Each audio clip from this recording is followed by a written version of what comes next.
Myopia. Myopia किससे कहा जाता है? तो फ्रेंड्स सिंपली अगर हम कहें, जब हमें दूर में देखने में प्रॉब्लम होता है, दूर से हमें अच्छे तरीके से दिखाई नहीं देता है, उस कंडीशन को हम कहते हैं मायोपिया। तो फ्रेंड्स अब चलिए जानते हैं डेफिनेशन के बारे में। It is a refractive condition where the parallel rays after refraction through the eye will form a point focus in front of the retina when accommodation is at rest. Okay, तो friends जब हम एक distance object को देखते हैं, वहां से जो लाइट रिफ्लेक्ट होके हमारा आइज में एंटर करता है, वो पैरेलल रेज ऑफ लाइट हमारा रेटिना के ऊपर फोकस होने की बजाय हमारा रेटिना के फ्रंट में, रेटिना के आगे फोकस होता है बिना एकोमोडेशन के, जिसको कि हम कहते हैं myopia. Clear?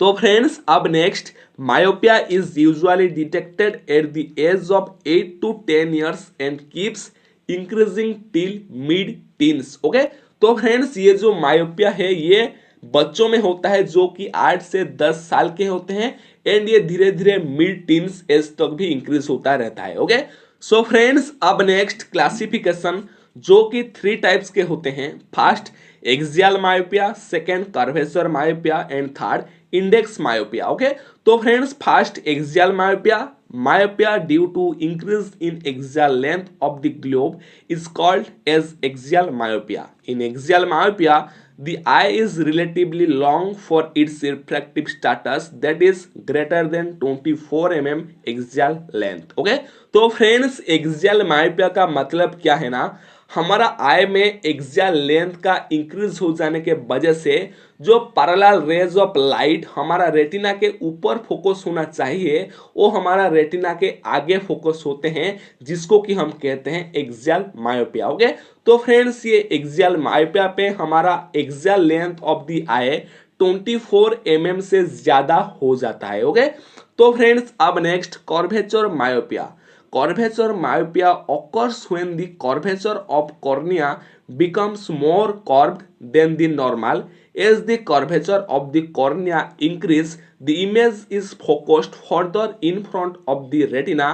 Curvature myopia can be seen in case of keratoconus. Okay, so friends इसका मतलब क्या है ना, हमारा आइज का लेंस एंड कॉर्निया का कर्वेचर में इंक्रीज हो जाने के वजह से जो पैरेलल रेज ऑफ लाइट हमारा रेटिना के ऊपर फोकस होना चाहिए, वो हमारा रेटिना के आगे फोकस होते हैं, जिसको कि हम कहते हैं curvature myopia. For example in case of keratoconus. Okay, तो फ्रेंड्स केराटोकोनस में आप जानते होंगे जो कॉर्निया है वो बहुत ही कोन शेप में आ जाता है, जिसके वजह से हमारा रेटिना में लाइट फोकस नहीं हो पाता है, रेटिना के आगे फोकस होता है, जिसको कि हम कहते हैं कर्वेचर मायोपिया। ओके, तो फ्रेंड्स अब next index myopia. Index myopia is caused due to an increase in refractive index of the lens or cornea.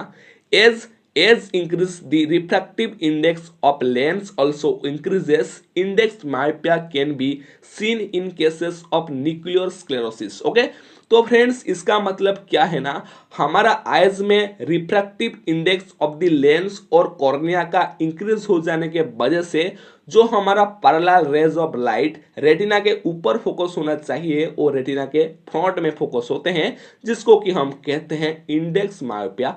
For example in cases of nuclear sclerosis. Okay, so friends अब next types of myopia और clinical varieties, जिसमें कि first आता है congenital myopia, simple और developmental myopia, pathological और degenerative myopia, acquired myopia. Okay, तो friends अब चलिए इसके बारे में डिटेल्स में जानते हैं। First congenital myopia. Okay, since birth, diagnosed by 2 to 3 years, mostly unilateral, manifests as anisometropia.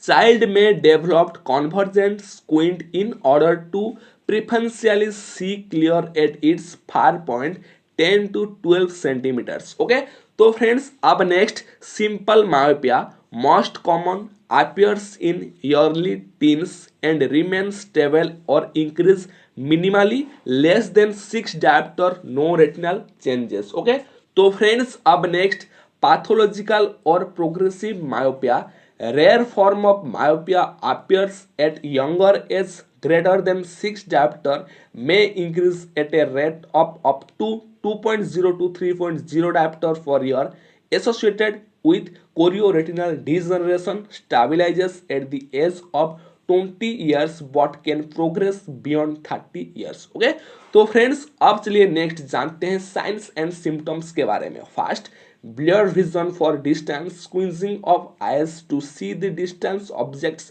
prominent large eyes, high myopia. Okay तो फ्रेंड्स इसमें क्या साइंस एंड सिम्टम्स रहता है ना. First, blurred vision for distance. हम जब डिस्टेंस में देखते हैं तो हमें अच्छे तरीके से दिखाई नहीं देता है, धुंधला दिखाई देता है, हमें पढ़ने में दिक्कत होता है. सो फ्रेंड्स अब next, squeezing of eyes to see the distance objects. Okay तो फ्रेंड्स मायोपिया जिनको होगा उनको देखना कि जब वो डिस्टेंस ऑब्जेक्ट या फिर डिस्टेंस से पढ़ने की कोशिश करते हैं वो थोड़ा सा उनका आइज को स्क्वीज करते हैं, बंद करके पढ़ने की कोशिश करते हैं. ओके अब next, prominent large eyes, high myopia. Okay तो फ्रेंड्स हाई मायोपिया के केस में जो आइज है वो थोड़ा सा बड़ा भी दिखता है. ओके अब नेक्स्ट, ट्रीटमेंट ऑप्शंस जिसमें कि आता है spectacles lenses, concave lenses, contact lenses, refractive surgery. The central cornea is made flatter by making incisions or by laser. This will be a decrease in the corneal power, for example LASIK. Okay तो friends Lasik में क्या होता है आप जानते होंगे, जो cornea का कर्वेचर है